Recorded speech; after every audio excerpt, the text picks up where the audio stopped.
नमस्कार मित्रांनो. आज काळकाम भाग 3 या पार्टमध्ये आपण पुढील जे राहिलेले आपले जे कॉन्सेप्टचे प्रॉब्लेम राहिलेले आहेत ना ते बघणार आहोत. याच्यामध्ये मोस्ट ऑफ आता जरा थोडेसे लेंदी प्रॉब्लेम आणि थोडेसे ॲडव्हान्स लेवलचे प्रॉब्लेम राहणार आहेत. तर या लेवलचे प्रॉब्लेम मोस्ट ऑफ ज्या मुख्य परीक्षा असतात एक्झाम मधल्या किंवा MPSC मध्ये ज्या ग्रुप क्लास 2 म्हणजे ग्रुप ब च्या ज्या पोस्ट असतात त्या पोस्टला हमखास याच्यावरती काळकामावरती जर प्रश्न विचारला तर याच लेवलचा प्रॉब्लेम येतो. इथून मागे आपण जसे प्रॉब्लेम बघितले होते त्याच्यामध्ये तुमचं जी डिफिकल्टी लेवल होती ती कमी होती थोडीशी, पण आपण थोडीशी जास्त ॲडव्हान्स लेवलचे थोडे आपण याच्यामध्ये प्रॅक्टिस करून घेऊ. तर काम मध्ये ना या लेवलमध्ये कोणते प्रॉब्लेम मोस्ट ऑफ दोनच टाईप येतात जास्त. पहिले तर आपल्याला काय विचारलेलं असतं, एक काम दिलेलं असतं किंवा ते काम किती दिवसात पूर्ण होईल याचे प्रॉब्लेम आपण पाहिले. पण आता समजा या कॉन्सेप्टमध्ये आपण समजायला कॉन्सेप्ट 3 असं नाव देऊ. आता याच्यामध्ये तुम्हाला एक कॉन्सेप्ट समजून सांगतो फक्त मी, की समजा एक प्रॉब्लेमच्या अगोदर याचा बेस जो आहे ना हे तुम्हाला सांगत आहे. समजा की तुमच्या एक काम आहे, एक घर बनवायचं आहे समजा, आणि एका कॉन्ट्रॅक्टरला तुम्ही घर बनवण्यासाठी एक कॉन्ट्रॅक्ट दिलं की तो कॉन्ट्रॅक्टर काय म्हणतो की हे घर समजा किंवा एखादं काम की तो इतक्या दिवसाचं काम आहे. म्हणजे आता ते कामाचं जे काम कसं दाखवतो तो एखादा कॉन्ट्रॅक्टर की तुमचं एक घर आहे ते 60 दिवसाचं काम आहे, म्हणजे 60 दिवसाचं काम आहे. पण आता याच्यामध्ये ना फक्त 60 दिवस म्हणून चालेल का? नाही. आता समजा दिवस किती म्हणतो तो, समजा 60 दिवसाचं काम आहे, फक्त 60 दिवस म्हणून नाही चालणार, कारण की त्याला 60 दिवस किती माणसं किंवा किती मजूर लागतील ते पण हे मेन्शन केलं पाहिजे. म्हणजे तुमचे दिवस आणि मजूर हे किती आहेत ना दोन्ही मिळून ते पूर्ण काम आपण डिफाईन किंवा ते आपण स्पष्ट करू शकतो. म्हणजेच आपण दिलेलं काम, कोणतंही काम कशामध्ये आपण दर्शवू शकतो? कामाचे दिवस. मी खाली परत लिहितो, कामाचे दिवस गुणिले किती लोकांनी केलं, म्हणजे समजा आपण इथं व्यक्ती, किती व्यक्तींनी ते काम पूर्ण केलं. काम हे बघा, हे जे मेन जे प्रॉब्लेम मी तुम्हाला सांगितलं, जे ॲडव्हान्स लेवलचे जे प्रॉब्लेम असतात ना याच्यामध्ये ना ही जी टाईप आहे, हा जो कॉन्सेप्ट आहे ना, हा सगळ्यात जास्त क्वेश्चन याच्यावरती विचारले जातात. एक म्हणजे तुम्हाला आता क्वेश्चन मी जेव्हा घेईल ना त्यावेळेस समजूनच जाईल, पण तुम्हाला बेस हा आहे. तुम्ही एखादं काम जर डिफाईन करायचं असेल, एखादं काम जर तुम्हाला जर दर्शवायचं असेल तर त्याच्यामध्ये काय असतं, पहिलं तर गोष्ट असते एक कामाचे दिवस. किती कामात म्हणजे कामाचे दिवस म्हणजे कळलं का? ते काम पूर्ण होण्यासाठी किती दिवस लागतील. आणि दुसरी गोष्ट म्हणजे किती मजूर लागतील ते काम करायला. म्हणजे हे दोन्ही मिळून होतं काम, कामाचे दिवस आणि टोटल व्यक्तीची संख्या. आता समजा मी तुम्हाला जसं उदाहरण सांगितलं होतं की एखाद्या कॉन्ट्रॅक्टरने एखादं घर बनवायला घेतलं, तर तो म्हणला की मला 50 दिवस लागतील. किती मजुरांना? समजा 20 मजुरांना 50 दिवस लागतील. ते घराचं असू द्या, कोणते काम असू द्या, 50 दिवस लागतील 20 मजुराला. मग टोटल काम किती बरं ते? 5 दुने 10 आणि हे असं युनिट्स. टोटल कामाचे युनिट्स किती म्हणायचं? मग 1000 युनिट्स किंवा 1000चं काम आहे ते. याच्यात रुपीज वगैरे नाही, फक्त आपण हे संख्या, हे कामाचं स्वरूप एवढं आहे. हे एक प्रकारचे कामाचे युनिट्स आहेत एवढे. 50 गुणिले कामाचे हे दिवस गुणिले व्यक्तीज. आता ह्याच्यावरतीच आपण आता प्रॉब्लेम घेऊयात कसे असतात ते, म्हणजे त्यामुळे तुम्हाला जास्तीत जास्त क्लिअरिटी येऊन जाईल. तर आता या कॉन्सेप्टवरचा 1 नंबरचा प्रॉब्लेम आपण घेणार आहोत. तुम्हाला जसं पाठीमागचा जो बेस सांगितलेला आहे तो याच्यामध्ये पण आपण यूज करणार आहोत. तर आता प्रश्न मी वाचतो. 50 मजूर एक काम 70 दिवसात पूर्ण करतात. त्यांनी 10 दिवस एकत्र काम केलं. तर 10 दिवस एकत्र काम पूर्ण केल्यानंतर 20 मजूर काम सोडून गेले किंवा जातात. तर ते काम पूर्ण होण्यास किती दिवस लागतील? आपल्याला काय विचारलं? दिवस लागतील. आता ह्याच्यात तुम्हाला मी हा प्रॉब्लेम अतिशय स्लोली आणि स्टेप बाय स्टेप सॉल्व्ह करून दाखवतो. याच बेसवरती तुम्हाला बाकीचे पण याच लेवलचे प्रॉब्लेम सॉल्व्ह करता आले पाहिजेत. आता हे बघा, तुम्हाला सांगितलं होतं की आपण कोणतंही काम आपण कसं दर्शवतो? कामाचे युनिट्स किंवा आता ह्यात काम किती आहे टोटल काम तुम्हाला सांगितलं होतं. टोटल काम किती असतं बघा, 50 मजूर एक काम 70 दिवसात पूर्ण करतात. म्हणजे दिवस किती येतं 70 आणि मजूर किती येतं 50. हे तुमचं काय झालं टोटल काम एवढं आहे. म्हणजे किती युनिट झाले हे 3500 युनिट किंवा 3500 लाडू. आपण लाडू मेथड जसं शिकलो तसं 7 5 35 3500 युनिट. म्हणजे कोणतंही काम दाखवायचं असेल तर त्याला दिवस किती लागले आणि त्या व्यक्ती किती लागल्या तेवढ्या दिवसात किती व्यक्तीने काम केलं ह्याचा जो गुणाकार असतो ना त्याला टोटल कामाचे युनिट्स म्हणतात किंवा टोटल काम म्हणतात. हे कितकं असतं ही स्टेप लक्षात ठेवायची. प्रत्येक प्रॉब्लेम मध्ये ना तुम्हाला हे लागणारच आहे. आता बघा 50 मजूर एक काम 70 दिवस पूर्ण करतात हे झालं आपल्याला कामाचे युनिट्स याच्यावरून. तर 10 दिवस एकत्र काम केल्यानंतर 20 मजूर काम सोडून जातात. आता बघा कंडिशन काय दिली, 10 दिवस त्यांनी एकत्र काम केलं सगळ्यांनी. म्हणजे 10 दिवस कुणी काम केलं किती लोकांनी, जे पहिले 50 मजूर होते ना. आता आपण केलेलं काम बघतोय. मी स्टेप एवढे हा प्रॉब्लेम आहे ना पूर्ण स्टेप बाय स्टेप लिहून देतो, नंतर तुम्हाला याच्यात ट्रिक काय आहे ना ते पण त्यांनी पण सॉल्व्ह करून दाखवतो. केलेले काम किती केलं, किती लोकांनी केलं बरं 10 दिवस 50 लोकांनी केलं. म्हणजे आपण 50 गुणिले 10 टोटल काम किती 500. 10 दिवसात किती काम संपलं 500 काम संपलं. म्हणजे 500 युनिट्स कामाचे संपले. आता 10 दिवस केलं पण त्याच्यानंतर काय 20 मजूर काम सोडून गेले. म्हणजे टोटल मजूर किती आपल्याकडे 50 आहेत. 50 मधले 20 गेले, खाली किती राहिले 30 मजूर. 30 मजुरांनी परत काम केलं पूर्ण आणि काम पूर्ण झालं आणि विचारलं काय आपल्याला ते पूर्ण किती दिवसात होईल. आता बघा केलेलं काम किती 500. मग आता टोटल काम हे तुमचं 3500 युनिट. आता झालंय किती 10 दिवसात काम 500 युनिट. हे कळलं एवढं. आता राहिलेलं काम किती आहे काम बाकी किती राहिलं बरं हे मजूर सोडून जायचे गेले त्यावेळेसचं 3500 वजा 500 म्हणजे डायरेक्टली तुम्ही 3000 युनिट्स कामाचे राहिले. तुमच्याकडे तेवढं काम पेंडिंग आहे. पण आता बघा 20 मजुरांनी काम सोडून गेले पण आता हे 30,000 युनिट्स कोणी केले, कोण करणार आहे. आता 20 मजूर टोटल किती होते 50 होते, त्यातले 20 गेले, खाली किती राहिले मजूर, किती राहिले मजूर तुमच्याकडे राहिले शिल्लक 30 मजूर शिल्लक राहिले. आता मला सांगा या 30 लोकांना हे एवढे युनिट्स काम करायचे. म्हणजे तुम्हाला एक ह्याच्यात पण लाडू मेथडचा बेस यूज होतो बघा. 30,000 लाडू येतं, तुम्हाला 30 लोक दिले तर त्यांना खायचे टोटल. म्हणजे प्रत्येक दिवशी किती दिवसात खाणार हे लाडू पूर्ण 30,000 लाडू 30 लोकांना खायचे. म्हणजे आपल्याला 3000 भागिले 30,000 नाही सॉरी 3000 लाडू 30 लोकांना खायचे. म्हणजे हे बघा 100 दिवस लागणार. तेवढे लाडू संपायला 100 दिवस लागणार. म्हणजेच आपले कामाचे युनिट्स एवढे संपायला 100 दिवस लागणार. पण आता बघा म्हणजे आपल्याकडे दिवस किती आले, किती दिवसात काम संपणार ते राहिलेलं 100. पण हे बघा ऑप्शन नंबर ए मध्ये 100 आहे पण उत्तर बरोबर आहे का नाही.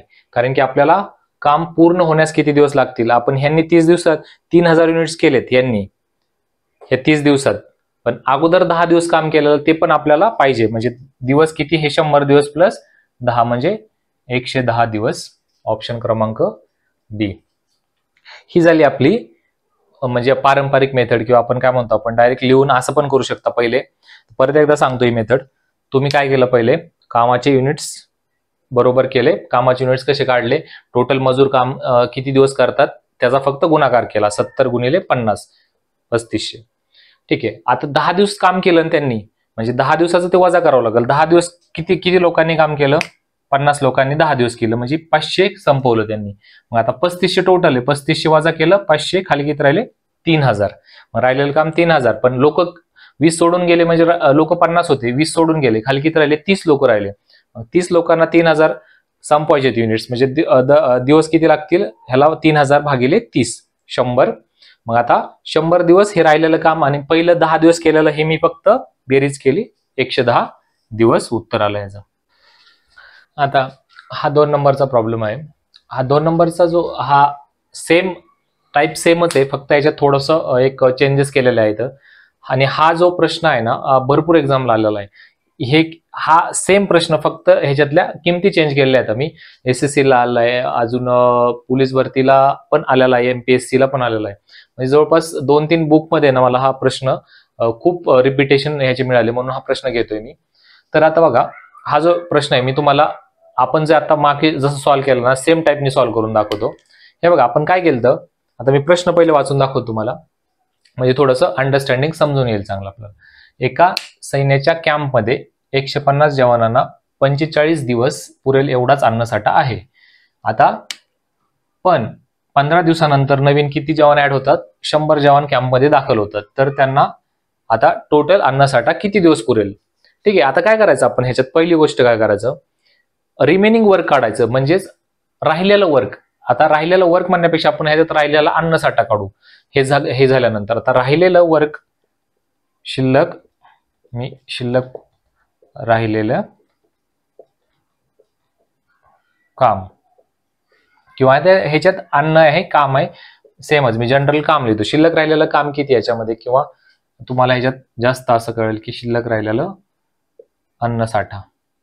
आता बघा, हे बघा 15 दिवसानंतर ऍड होत आहे, ते 15 दिवसानंतर जवान नवीन ऍड होत आहे. पहिली गोष्ट आपण समजून घ्यायची की 15 दिवसापर्यंत ऍड होत आहे, म्हणजे 15 दिवस तर अन्नसाठा संपला ना. मग आता 15 दिवस अन्नसाठा संपला. आता बघा ह्याच्यातून समजून घ्या असं, हा टोटल आपला अन्नसाठा आहे, किती दिवसाचा आहे? 45 दिवस पुरेल एवढाच आहे ना 150 ला. आता 45 मधला किती दिवस संपला आपला? 15 दिवसाचा संपला. हे टोटल आहे 45 दिवसाचा. ह्याच्यातून तुम्हाला पूर्ण क्लिअर होऊन जाईल. 45 दिवसाचा अन्नसाठा आहे हा, पूर्ण 15 दिवसाचा संपलाय. राहिलेला काय अन्नसाठा असेल? हा 30 दिवसाचा अन्नसाठा असेल. संपल्याला 15चा आहे, आपल्याला राहिलेला काढायचा आहे. म्हणजे राहिलेला कितीचा अन्नसाठा राहिला होता? 30 दिवसाचा अन्नसाठा राहिला होता. पण आता सगळ्यात महत्वाची गोष्ट, आपण कोणतंही काम दर्शवताना काय काय दोन गोष्टी लागतात आपल्याला. एक तर त्याचं दिवस आणि त्याला व्यक्ती. दिवस आणि व्यक्ती हे दोन त्याचा गुणाकार काय असतं? काम असतं टोटल. आता आपण काय घेतलं? दिवस घेतलं. इथं किती दिवसासाठी राहिला होता? 30 दिवसासाठी. पण किती व्यक्ती होत्या टोटल? बघा 150 जवानांना 45, टोटल 150 होत्या ना पहिले. म्हणजे राहिलेला अन्नसाठा किती राहणार आहे? 30 गुणिले 150. हे 30 कसं आलं कळलं? टोटल 45 दिवसाचा होता, पण हे 15 दिवस संपल्यानंतर नवीन ऍड झाले. पण आपल्याकडे राहिलेलं काम किती शिल्लक आहे ना ते बघण्यासाठी आपण हे 15 45 मधून वजा केले, खाली 30 राहिले. म्हणजे 30चा हे 15 तर संपला, राहिलेला किती होतं? हे 30 होतं. मग 30 गुणिले 150 हा टोटल तुमचा राहिलेला अन्नसाठा आहे.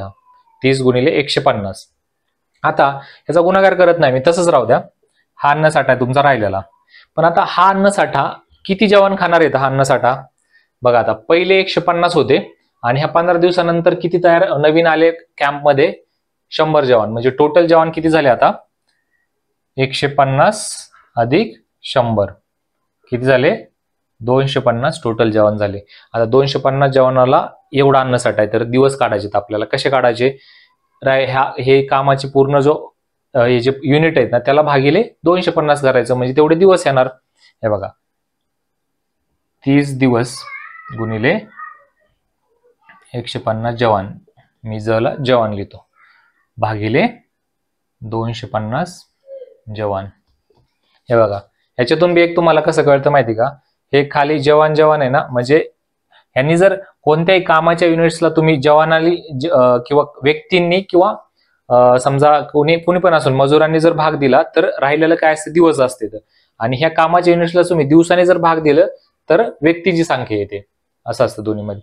पण त्याची काही गरज नाही सध्या आपल्याला कामाचं युनिट्स एवढे येतं, जवान एवढे येतं, तर दिवस किती ह्या संख्येला यांनी भाग द्यायचा फक्त. आता कसं भाग बघा, 0 5 3 15 5 5 25 5 6 30 किती? 6 गुणिले 3 18. 18 दिवसाचा अन्नसाठा, म्हणजे 18 दिवस पुरेल जवानाला. म्हणजे प्रश्न उत्तर क्रमांक बी काय बघा. आता याच्यामध्ये पण एवढं करण्याची गरज नाही, एका चार्टवरून तुम्हाला समजून जातं. 45 दिवसाचा युनिट साठा आहे आपल्याला, 15 दिवस संपलाय, राहिला 30 दिवस. 30 गुणिले 150 जवानासाठी होता, म्हणजे हे राहिलं शिल्लक साठा आपला. पण शिल्लक साठा खायला किती जण आहेत? आता 100 जण नवीन ऍड झाले, म्हणजे पहिले 150 प्लस 100 म्हणजे 250 ने भाग दिलं की त्यांचं उत्तर येतं. आता हा सेम टाईपचाच बघूया, पण थोडासा ह्याच्यात पण बदल आहे. आणि ह्याच्यापेक्षा तर मला नाही वाटत की दुसऱ्या कॉन्सेप्टचे आपल्याकडे प्रॉब्लेम आहेत. मोस्ट ऑफ एक्झाम मध्ये मी जसे आतापर्यंत 2 जे एक्झाम्पल घेतले, आता ही 3rd एक्झाम्पल, याच टाईपवरती तुम्हाला थोडंसं इकडे तिकडे करून येतील. पण आपली जी बेसिक सॉल्व्ह करण्याची मेथड आहे ना, तिन्हीमध्ये पण सेमच आहे. ती तर तुम्ही एकदा हे केली ना, म्हणजे प्रॅक्टिस जर केली ना, आता ह्याचे असले जे एक्झाम्पल आहेत, त्याचे जे प्रश्न आहेत दुसरीकडे पण तुम्ही जर सॉल्व्ह केले ह्याच मेथड मी जसे सॉल्व्ह करून देतो तसे, तर तुम्हाला नक्कीच याचा खूप फायदा होईल. तर आता बघा, हा प्रश्न मी घेतो. एक गुत्तेदार म्हणजे आपले कॉन्ट्रॅक्टर जे असतात, जे काम घेतात, त्याने एक काम 90 दिवसात 60 मजुरांनी करेल असे घेतलं समजा. बघा आता आपल्याला ह्या पहिल्या लाईन मधूनच कळतं की आपल्याला दिलंय काय, हे काय दिलंय, कामाचे युनिट्स. आता तुम्हाला कळलं असेल, 2 प्रॉब्लेम झालेत आपले. आता 60 दिवसानंतर त्याला जाणवते, म्हणजे बघा एक काम घेतलं त्याने, काम चालू केलं आणि 60 दिवसानंतर त्याला काय जाणवलं की 3/4 काम, टोटल कामाचा किती, 3/4 म्हणजे 3/4 काम पूर्ण झाले आहे. तर त्याला दिलेल्या वेळेत काम पूर्ण, वेळेत दिलेली वेळ किती होती, 90 दिवसाची. दिलेल्या वेळेत 90 दिवसात म्हणजे काम पूर्ण करण्यासाठी किती लोकांना काढावे लागेल, म्हणजे कामावरून किती लोकांना काढावे लागेल. आता बघा ह्याच्यामध्ये पहिल्या काय करायचं, आपण तुम्हाला मी स्पष्ट सांगितलेलं आहे की स्टार्टिंगला आपलं मेन काय राहतं की राहिलेलं काम किती आहे हे काढायचं, म्हणजे राहिलेले कामाची युनिट्स किती येतं. आता बघा मी तुम्हाला साध्या ह्याच्यामधून सांगतो. हे बघा टोटल किती येतं मजूर, 60 मजूर येतं पहिलं, आणि गुत्तेदार एक काम 90 दिवस येतं. आता तुम्ही असं पण करू शकता, काम टोटल किती आहे तुमच्याकडे, 60 गुणिले मी तुम्हाला सांगितलं होतं 60 मजूर आणि कामाचे दिवस 90, हे त्याचं टोटल काम झालं. हे काय गुणाकार नाही केला तरी जमतो, मी करून दाखवतो. ठीक आहे, एवढे कामाचे युनिट्स आहेत टोटल तुमच्याकडे. आता बघा त्याला काय करायचंय, 90 दिवसात करायचे, 60 मजुरांनी काम करायचं. इकडे बघा आता, आणि किती, आणि नंतर 60 दिवसानंतर त्याला जाणवते की 3/4 काम पूर्ण झालं. बघा आता 60 दिवसानंतर, हे समजा मी एका ह्याचे 4 भाग केले, हे आपल्याकडे आलं कामाचं पूर्ण स्वरूप. कामाचं किती स्वरूप, 5400 युनिट्स येतं. आता पण हे टोटल आपण जसं फर्स्ट एक्झाम्पल सॉल्व्ह केलं तसं सॉल्व्ह नाही करायचं. तुम्हाला एक सांगतो, आता ह्याच्यात 60 दिवसानंतर 3/4 काम पूर्ण झाले, म्हणजे आपण काय करू माहिती का, हा पूर्ण एक काम आहे, तर 60 डेज नंतर तो 3/4 काम पूर्ण होते, म्हणजे ह्याचा एक हिस्सा, हा एक हिस्सा, हा एक हिस्सा आणि हा एक हिस्सा, हे 4 हिस्से येतं. पण 60 मध्ये आपण 4 मध्ये आपण 60 ला डिवाइड करणार आहे. समजा 20 हा 20 हा 20 20 त्रिक 60 20 त्रिक 60, आणि काम पूर्ण किती झाले, 3/4. आता मला सांगा तुम्ही याचा 3/4 म्हणजे किती भाग आहे, हे बघा मी एवढा जो हे केलाय ना, तो भाग किती आहे, 3/4. हे तुम्हाला कळलं असेल, कारण की हा 1 2 3 4 टोटल भाग आहेत. 4 पैकी हे किती भाग पूर्ण झालेला आहे त्याचा, 3/4, म्हणजेच 3/4 म्हणजे 60 दिवस. हे बघा 60 मला मी 3 ह्याच्यामध्ये हे पूर्ण कामाला दर्शवलं, 20-20 मध्ये. परत एकदा सांगतोय, आता 3/4 म्हणजे 4 पैकी 3 भाग पूर्ण झाले, म्हणजे 20 20 20 20 त्रिक 60 पूर्ण झाले. पण राहिला किती 20 राहिलं, 20 दिवसाचं काम राहिलं. म्हणजे हे 20 दिवसाचं आपल्याला पहिलं कोणतं काढायचं होतं, राहिलेलं काम. मी राहिलेलं काम बरोबर किती, 20 दिवसाचं राहिलं. ठीक आहे, 20 दिवसाचं काम, पण किती मजुरांनी केलं, ते किती मजुरांचं होतं पहिले, ओरिजिनल मजूर किती, ते 60. ठीक आहे, हे राहिलेलं काम आहे. आता मला सांगा 60 गुणिले 20 हे झालं तुमचं राहिलेलं काम. पण आपल्याला काय सांगितलंय, हे मजूर येतं, हे 60 काय येतं, मजूर येतं. मी इथं कशामुळे लिहितो तुम्हाला सांगतो, 60 मजूर येतं आणि 20 काय दिवस आहेत. आता ही जी संख्या आहे राहिलेलं काम, ह्याला आपल्याला काय करायचं, त्याला दिलेल्या वेळेत काम पूर्ण करण्यासाठी किती लोकांना काढावं लागेल. दिलेली वेळ किती, त्याला 90 दिवसाची वेळ आहे. ठीक आहे, 90 दिवसाच्या वेळेमध्ये तुम्हाला पूर्ण काम करायचं. पण आता मला सांगा 60 ऑलरेडी दिवस केलं काम त्याने, 60 दिवसानंतर त्याला जाणवलं ना 3/4 काम, म्हणजे 60 तर दिवस झाले, पण राहिलेले दिवस किती आहे, त्याकडे किती दिवस राहिले, 30 दिवस राहिले. म्हणजे हे राहिलेलं काम पूर्ण करण्यासाठी त्याला 30 दिवस, इथं लिहितो दिवस. मी तुम्हाला सांगितलं, कामाच्या स्वरूपाला जर दिवसने जर भाग दिलं तर येणारं उत्तर कशामध्ये असतं, व्यक्तीमध्ये असतं. आणि किंवा ह्याला जर खाली कामाच्या म्हणजे व्यक्तीने जर भाग केला तर कामाच्या दिवसाचं उत्तर येतं. ठीक आहे, आता मी राहिलेलं काम किती दिवसात, 30 मध्ये करायचं होतं. मी ह्याला जर भाग दिला तरी उत्तर किती येतं, 40 व्यक्ती. ते जर राहिलेलं काम जर त्याला बरोबर 90 दिवसात काम पूर्ण करायचं असेल तर 40 व्यक्ती म्हणजे लागणार. पण मला असं एक सांगा, मजूर किती तर टोटल 60च येतं, पण राहिलेलं काम जे पूर्ण करतात ना तेवढ्या दिवसामध्ये तर 40च व्यक्ती लागतात.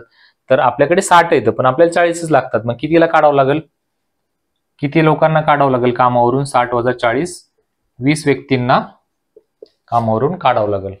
ठीक आहे, हा जो प्रॉब्लेम आहे, हा जो प्रश्न आहे, ठीक आहे, थोडासा वेगळा होता. पण हे बघा, तुम्हाला स्टार्टिंगला मी काय केलं, इथं राहिलेलं काम काढलं. राहिलेलं काम काढलं म्हणजे बघा आपल्याला 3/4 काम पूर्ण झालं तर 60 दिवसात. म्हणजे मी याला दिवसामध्ये काम विभागलं.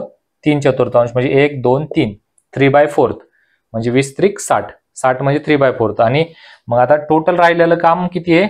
20 दिवसाचं. 20 दिवसाचं किती दिवस मजुरा किती येतं? 60. हे झालं टोटल राहिलेलं काम.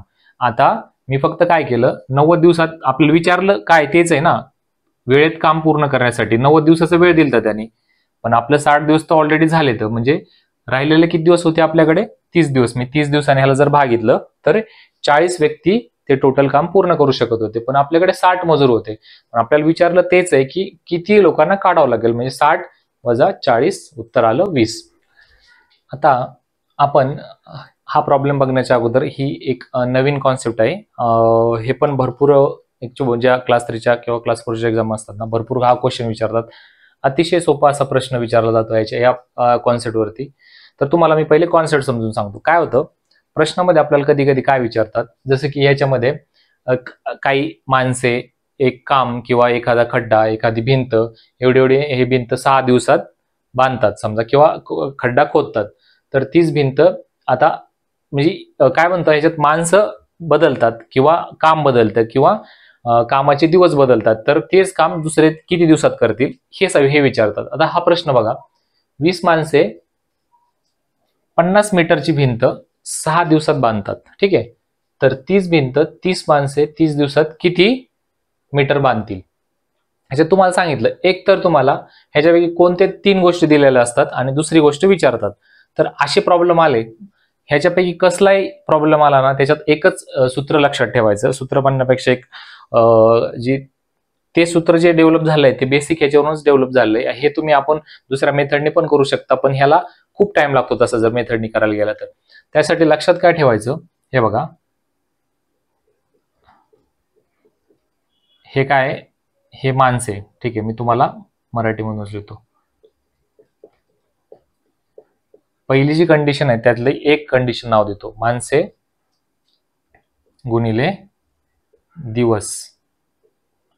हे लिहून घ्या, फॉर्म्युला जो देतोय ना तो लिहून घ्यायचा, गुणिले तास. हे एक कशामुळे लिहितोय, ह्याला ब्रॅकेटला आपण कंसाला एक का लिहितोय? पहिल्या कंडिशन म्हणजे आपल्याकडे 2 परिस्थिती दिल्या जातात ह्या प्रश्नामध्ये. कधीही 2 परिस्थितीमध्ये तुम्हाला दुसऱ्यात किती लागतील किंवा पहिल्यात किती असं विचारतात. त्यामुळे एक पहिल्या कंडिशन मधलं मी एक लिहितोय.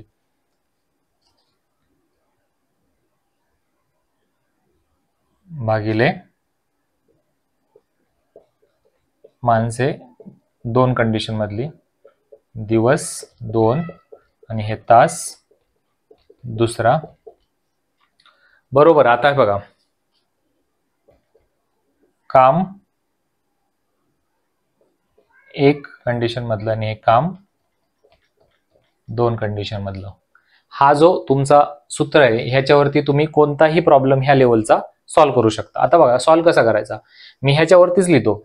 आता बघा 20 माणसे, पहिली कंडिशन काय दिली, 20 माणसे 50 मीटरची भिंत 6 दिवसात बांधतात, ही पहिली कंडिशन. मग आपल्याला माणसे किती येतात, हे 20 ला 20 लिहितो, गुणिले दिवस किती येते इथं 6 दिवस, 6. तास किती येतं, तास दिलेत की ह्याच्यामध्ये? तास दिलेले नाही, दिलेले असतील तर तासाला तास लिहितो, तास मी लिहित नाही इथं. ठीक आहे, काम किती करतात ते 50 मीटरची भिंत बांधतात, बरोबर 50. आता माणसे दुसऱ्या कंडिशन मध्ये, तर तीच भिंत 30 माणसे. हे बघा दुसऱ्या कंडिशन मध्ये 30 माणसं, दिवस किती दिले दुसऱ्या कंडिशन मध्ये? 3 दिवसात 3, आणि तास दिलेला नाही त्याच्यामुळे मी डॅश लिहितोय. आणि काम किती, आता तेच विचारले. हे बघा ह्याच्यात एक गोष्ट दिलेली नसते, ती काढायची असते आपल्याला. ह्याच्यात किती मीटर भिंत बांधतील म्हणजे काम 2 आपल्याला काढायचंय, हे दिलेलं नाही. आता मी हे खाली लिहितो म्हणजे जास्त समजेल तुम्हाला, बाकी तासाचं लिहित नाही. हे काम 2 नंबरचं जे काम आहे ना, किती दिवसात किती मीटर भिंत बांधतील ते x लिहिलं. आता सिम्पली हे सॉल्व्ह करायचं, ह्याचा तिरकस गुणाकार करायचा आणि ते सोडवायचं. हे बघा 20 सक 20 असे आणि हे सॉरी 90. ठीक आहे. आता बघा ह्याने ह्याला डायरेक्ट भाग दिला तर जमतं. 3 त्रिक 9 3 चौक 12 म्हणजे याचं किती आलं, हे तिरकस गुणाकार करून मी लिहितोय. याचा तिरकस गुणाकार केला 4/3 बरोबर 50 भागिले x. याचा तिरकस गुणाकार करायचा 4x बरोबर 5 त्रिक 15 म्हणजे x बरोबर किती येणार 150/4 मीटर. किती मीटर भिंत बांधतील 150/4 मीटर. हे झालं उत्तर. सेम कोणताही प्रॉब्लेम आला तरी हा फॉर्म्युला तुमचा लक्षात ठेवायचा, फक्त तिरकस गुणाकार करायचा, याच्यामध्ये तुम्हाला उत्तर लगेच मिळून जाईल. तर याच्यामध्ये मी हा सेम टाईपचा प्रॉब्लेम घेतलेला आहे. एक मागे प्रॉब्लेम जो घेतला आपण त्याच्यामध्ये थोडीशी अंडरस्टँडिंग थोडीशी कमी झाली असेल याच्यामुळे. हे बघा याच्यामध्ये काय सांगितलं, 3 माणसे 7 दिवस 7 तास म्हणजे पर डे 7 दिवस 7 तास काम करून एक काम पूर्ण करतात. म्हणजे दिवसाला 7 तास काम करतात आणि ते 7 दिवस करतात. तर 5 माणसे 8 दिवसात त्याच्यापेक्षा दुप्पट काम करायचंय, पण मग त्यासाठी तास किती तास काम करावं लागेल दिवसाला ते काढायचं. आपला एकच फॉर्म्युला होता M1 काय असतं, माणसाची पहिल्या कंडिशन मध्ये संख्या. डेला दिवसाला D1 लिहितो मी गुणिले, आता जो फॉर्म्युला तुम्हाला दिलेला आहे, जो सूत्र दिलेलं आहे ते मागच्या प्रॉब्लेम मध्ये तुम्ही लिहून घेतलंच असेल, हे शॉर्ट मध्ये लिहितोय M1 D1 आणि आवरला म्हणजे तास जो आहे ना तासला H1 लिहितो. ठीक आहे. भागिले काय M2 D2 H2 बरोबर वर्क 1 नंबरचं आणि वर्क 2 नंबरचं, 1 नंबरचं वर्क 2 नंबरचं. आता फक्त किमती टाकतोय मी याच्यामध्ये. पहिल्या कंडिशन मध्ये किती माणसं होते 3 गुणिले किती दिवस होते 7. हे बघा 7 आणि किती तास काम करीत होता 7 भागिले काय M2 काय 5 माणसं गुणिले दिवस किती होते 8. तास तर काय आपल्याला काढायचे. तर आता बघा ह्याच्यामध्ये हे एक समजा वर्क असेल त्याच्यापेक्षा दुप्पट आहे, म्हणजे हे जर 1 असेल तर हे किती होणार वर्क 2 नंबरचं वर्क आपल्याला दुप्पट काम करायचं ना. हे बघा त्याच्यापेक्षा दुप्पट काम करण्यासाठी म्हणजे हे 1 असेल तर हे 2 असेल 2 नंबरचं वर्क, हे दुप्पट काम करायचं. आता फक्त याचा तिरकस गुणाकार करायचा. हे बघा मी डायरेक्ट तिरकस गुणाकार करतोय. हे बघा 7 7 49 गुणिले 3 गुणिले 2 बरोबर 8 पंचे 40 H2. आता बघा 40 हा गुणिले इकडे आल्यावर भागिले 40 होणार म्हणजे किती येणार टोटल उत्तर हे 20 49 गुणिले 3 म्हणजे किती आवर्स येणार ते 49 गुणिले 3 भागिले 20 एवढी त्याचे तास लागणार. त्याला दिवसाला तेवढं तास काम करावं लागेल, तेव्हाच त्याचं दुप्पट काम पूर्ण होणार. हे बघा हे जे सूत्र आहे ह्याच्यामध्ये तुम्हाला काही विचारतील, तास विचारतील, डेज विचारतील किंवा कामाचं पण विचारू शकता. हे तुम्ही करायचं, याचा तिरकस गुणाकार करायचा, दिलेल्या किमती टाकायच्या, लगेच उत्तर येऊन जातं. हा सगळ्यात इझी आहे. हे असे प्रॉब्लेम्स विचारले जातात, आला तर ह्याच्यात चुकायचं नाही. ठीक आहे. याच्यानंतर मोस्ट ऑफ टाइप्स आपल्या संपलेल्या आहेत आणि ह्याच प्रॉब्लेम सोबत आपण काळकाम हा संपूया. नेक्स्ट ह्याच्यामध्ये आपण प्रॉफिट लॉस घेणार आहोत. त्याच्यामुळे